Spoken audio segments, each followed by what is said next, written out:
So I remember coming into the space, walking around the corner, and then taking a right in, seeing you sitting two chairs next to each other. You were on the left, I was on the right. There was five projectors on white pedestals with cords coming out of the bottom.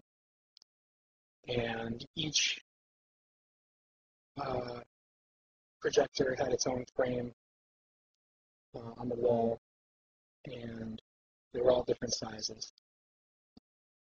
And they were playing, videos or movies from Super 8 cameras, 8 millimeter, and they looked like home movies, dogs, grandpas, parents, fun times together with home family. And so then I sat down and started telling me about a story that from your childhood growing up, basically. And I think the most vivid thing I remember was this part about a dog.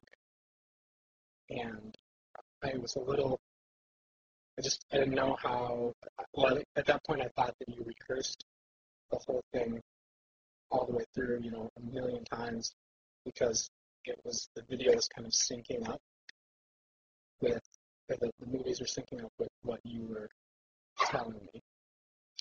And so then I remember thinking about the people in the movies, and that there were a lot of different people in the movies. And each frame had different people and even different people per cut.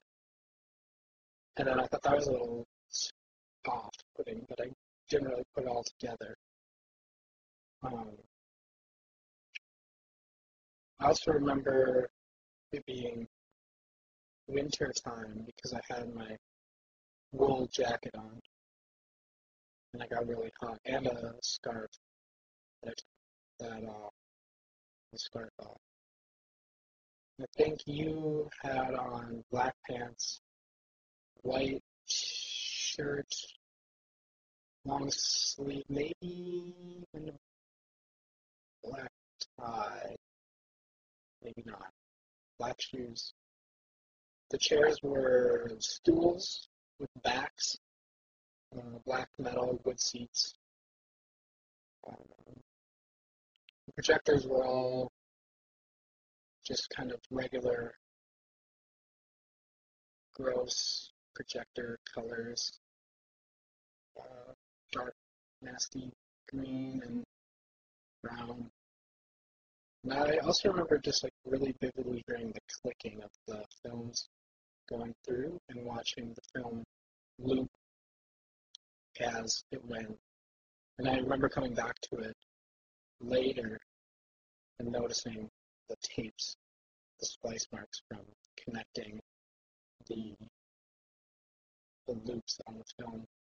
So each projector, each one of the five projectors had just like a short loop, which basically was, I don't know, it must have been a few seconds with that. Yes, you told me the story. I remember you telling me about your grandma and the dog really well. I can't remember any specifics really. And then you just kind of finished and said, well, all right, that's that. And then I left, and I guess you stayed to